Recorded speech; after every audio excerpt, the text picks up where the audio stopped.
It's early evening, and at the Northern Control Centre, Emily is 2 hours late for her shift. What a disaster. There's a big diesel spill, and they've shut the M25. Let's have a look at what pillock messed up my way into work. As twilight spreads across the land, there's a shift in atmosphere on the M25. Nighttime falls, it's dark, people might not be quite so aware or tuned into what's going on. They've possibly been driving for hours. It does bring a sort of level of uncertainty. What's going to happen? Oh, the M25 can be a different animal at night. You think it's going to be quieter? You get all sorts of stuff. You get suicides and you get pedestrians get run over and killed. You know, everything happens, really. All of life is here.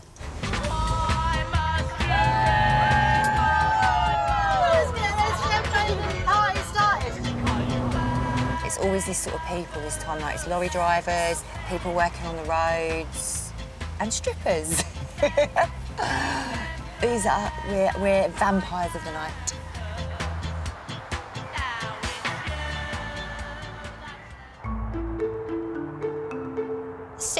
Can I get your location? Near Heathrow, traffic officers Andy and Keith are also just clocking on for the night shift. We need to get a word of the day on the radio, Keith. Word of the day? Yeah. Hyperbole. Hi who? Hyperbole. And what's hyperbole mean? Oh, hang on. Hyperbole. It's a real word, is it? Oh, we'll have some of this. What? Oh, definitely. Give me. Hyperbole. Exaggerated statements or claims not meant to be taken literally. Ooh, oh, we're going to have some of that. That says hyperbole. The customer's making hyperbole comments. That says hyperbole. No, it's hyperbole. God, where was you when school started? Yeah, received. 63. Can I get your location? Andy and Keith have been sent to Junction 16 to investigate reports of a cupboard in the carriageway. What would be your ETA? Who loses a cupboard in a road is an excellent question. I mean, what do they do when they get there? Do they like, what happened to my cupboard? Last year, there were more than 2,000 call-outs to items in the road. Keith and Andy are hoping they can find this one before the cupboard causes a crash. They have the potential to cause mayhem. People will swerve out of the way, crash into each other, get punctures. The blowouts plough them into the central reservation sometimes, so we need to get rid of the wood as soon as possible. OK, do it now, baby. It's on. OK. Removing debris is dangerous even in daylight, but with the speed of traffic increasing and visibility dramatically decreasing at night, this job is even riskier. I think that was it there, wasn't it? Hang on, there's more there. It's everywhere. OK, baby, coming over for the slip. OK. Fragments of cupboard are strewn across the carriageway, but even the smallest bit of debris can cause an accident, so they must be methodical.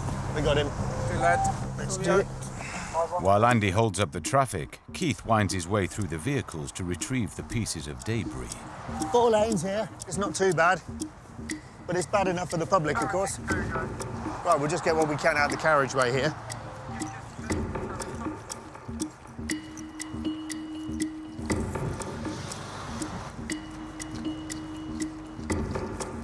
Oh, hang on, there's another bit over there, I think.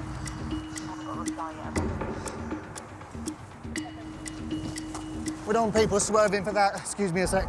Eventually, the motorway is cleared of debris and Keith can release the waiting traffic. Hotel Alpha Sierra Lima 62. Yeah, I think we got all the big bits out of the carriageway. Oh, bless them, they're so out of breath. Well done, mate. You all right? Except for the jogging. I feel fine. You feel fine? Yeah, I mean... Is that because you didn't run a mile down the motorway? It was a bit of a burden having to stand there and watch you run. Being a primed athlete, as I am, at one point I shuffled my weight from one foot to the next. The maintenance team will be along later to take the debris away. It took just 6 minutes to clear. Then again, this sort of thing is bread and butter for the lads. One unusual one years ago was a vat of strawberry jam. Oh, I was with you on that one. Yeah, you were. Do you remember that? Yeah, we had to tow it off, didn't we? Massive big vat, wasn't it? It was about a 2-ton vat of strawberry jam fell out the side of a lorry, and cars hit that. Oh, we was eating toast for months. We were.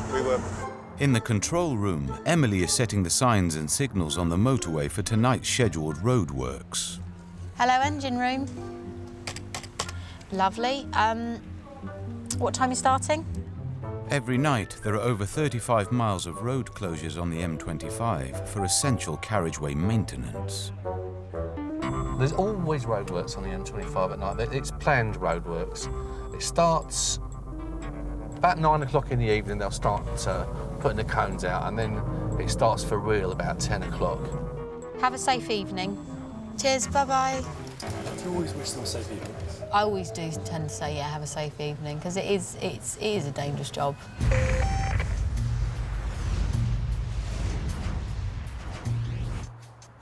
Tonight, at Junction 5, Jason and his maintenance team are shutting lanes for some roadworks on the motorway. Nice one, son. But before any work can start, someone has to put the cones out. I wouldn't want to work on the roadworks at night. I certainly wouldn't want to be one of these guys who puts the cones out. Can be frightening sometimes. On a few occasions we have had people come at us with no headlights on. That's terrifying, that is. For the lads, being where they are at the moment, it is very, very, very, very dangerous. Extremely exposed. You've got nothing really between them and the oncoming traffic. Hoping I don't get wiped out by a vehicle that's running the taper. The 150-metre cone taper is meant to narrow the traffic and divert it into the far lane. But some drivers cut it fine.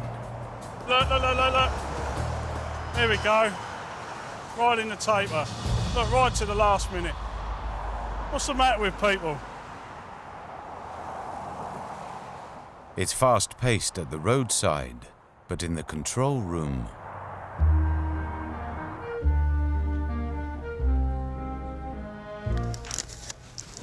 things are as dead as night. I'm bored. We normally expect like a job every 10 minutes, sometimes every like 30 seconds, but there's just nothing on the box. We've only had a handful of jobs, and we've mostly just twiddled our thumbs, waiting for something to happen.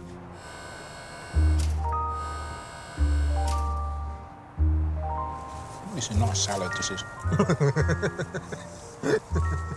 I like the way they made it look like chips. No, that's a radish, I think. That's definitely cucumber. Hi, yeah, can I have a chicken burger meal, please? You're going to hate me as well. I've only got 50s. You'd be amazed, actually, how many people are up this time of night. Suddenly, the quiet of the control room is shattered by the arrival of some very unusual visitors at Junction 23. Horses in the road racing. It's not clear if they're being ridden or if this is just organised by the horses themselves. These are wild horses, no people are riding them. Ah, OK, excellent. About 12 horses. Right, this is fun now. There's a horse. Oh no, this is my way home. Get off my road.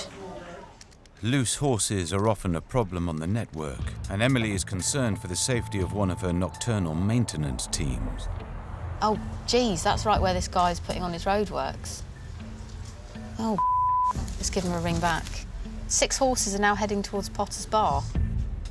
Hello, it's Emily. I spoke to you just a minute ago. I want to let you know about an incident that's kicked off in the area where your roadworks are going to be. The loose horses are causing chaos. 5 have been hit by vehicles and traffic officers are trying to keep control. Yeah. It turns out the horses aren't wild after all, and help has arrived. The owner has come. He's sort of lassoed his horses and is taking them down a slit road. This is definitely a very typically weird night shift job. This is a bit crazy. After dark, the M25 takes on a life of its own.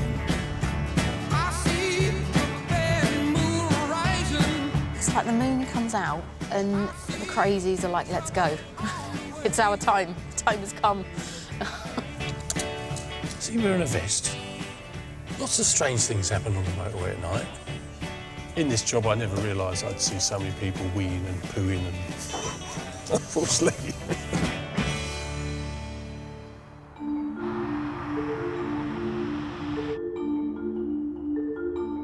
There's always roadworks, but do you ever see anybody working on there? Never. Never, never, never. Lots of bright lights, but there's no action. In actual fact, behind the bright lights and cones lies an army of engineers who are about to start their shift. With over 200,000 vehicles pounding the M25 each day, the motorway needs a lot of TLC.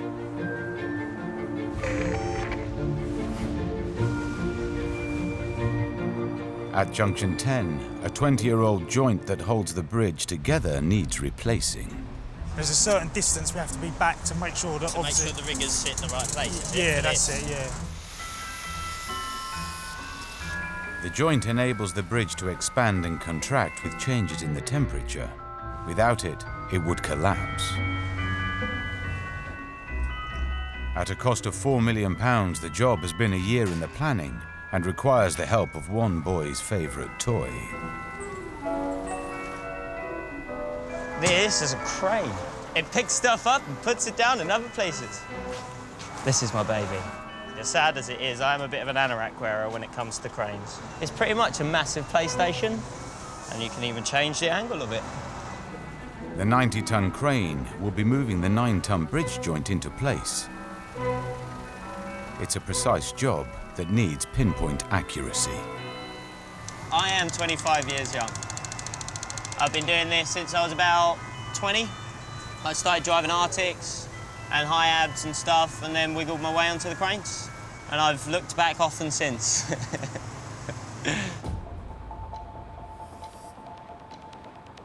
But it's far from child's play.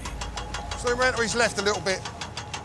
They are working against the clock, and on the M25, time really is money. If we run late in the morning, we get severe penalties for being on the road. Probably about £5,000 per 15 minutes. It's 2 a.m, and this is the point they find out if the joint will fit in the hole.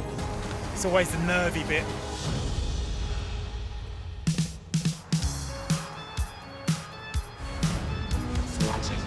A lot of men on the road this time of night. You don't get many women.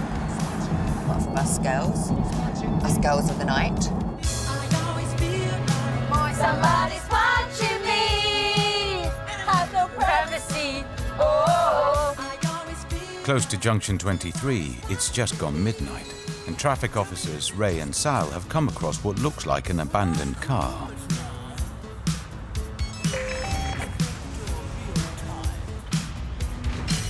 There it is. It's in a very vulnerable position and doesn't have its hazard lights on. Well, it's people fast asleep and pretty comatose by the looks of it. You guys okay? You can't sleep on the hard shoulder. Can you just turn your hazard lights on for me? Where's Ray? I can smell alcohol coming from that vehicle. Okay. Do you want to have a word and see if you can smell it? It might just be me. Sierra November 5-1. Sierra November 5-1. As a precaution, Sal calls the police while Ray tests out his sense of smell. These glow sticks yours? Yes. How come you didn't use the hazard lights? I was scared my batteries would die. Yeah. The men were on their way home from a concert and have come up with a unique new safety feature. Wow, there's glow sticks out here. He said he threw them out to give some illumination on the vehicle. It doesn't take long for the police to arrive on the scene. As soon as I opened the door, I could just smell alcohol. Okay. I don't know if it's the passenger or the driver, which is why we've asked you guys to come. I don't want to let them go and then halfway down the road they end up crashing. Yeah, it's fine. I've got zero tolerance for drink drivers. And if these are drink drivers, then they need to be taken off the road. The innocent people that end up getting hurt, killed, it's just, I don't like them. I don't like them at all. The legal limit on a roadside breathalyzer is a reading of 35. Take deep breath. Drink driving results in an immediate ban, a hefty fine, and sometimes prison. Okay. Okay. Just one drink can triple your chances of an accident. One drink driver off the road. I'm happy with that result. Excellent.